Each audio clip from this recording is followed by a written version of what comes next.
So we're standing here with this 2750 Sawyer Massey. This is one of the probably one of the most interesting histories that we've got for tractors that are here at the Pre-30 auction. This is definitely one of the most significant tractors, kind of even in the history of tractors. It's a Canadian-built 2750 Sawyer Massey that spent its early working life.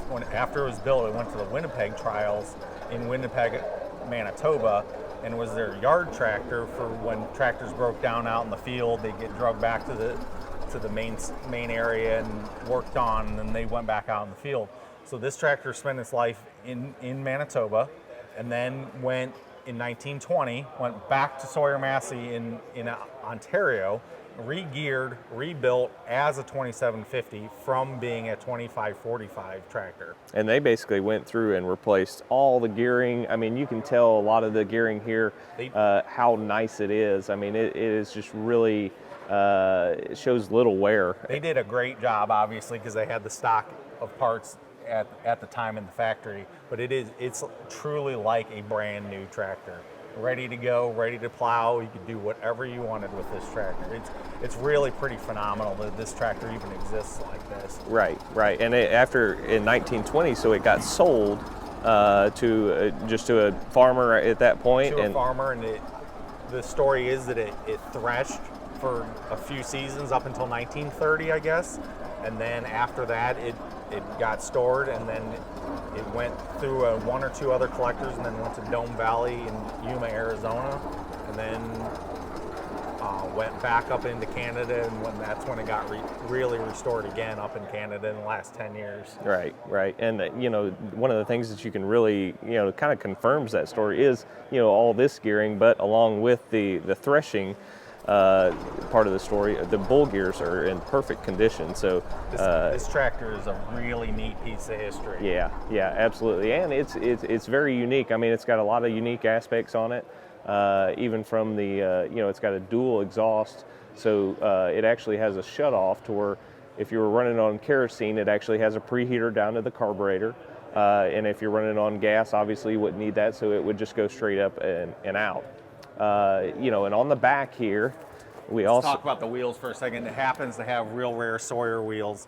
The wheels on most Sawyer tractors have this big cross-braced spoke.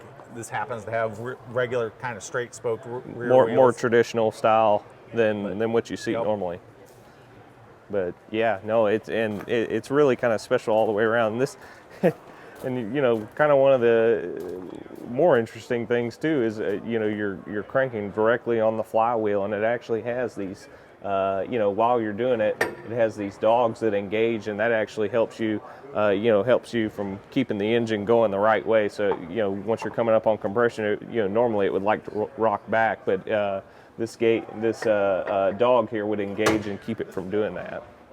Yeah, it holds it up against compression. It's a lot easier to crank, because when you're cranking them, there's not a whole lot of room for you to be able to pull it over. Right. There. Yeah, kind of short travel pulls. It's kind of neat. If you look down the center of the tractor, the engine's offset to the right because all the transmission gearing's on the left. It runs down the length of the tractor there. So to kind of balance out the frame a little bit.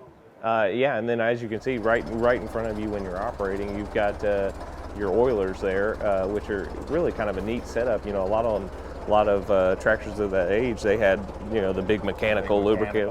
So this is a full kind of drip system, so you can have each little drip. You can visually see they're working and adjust each one.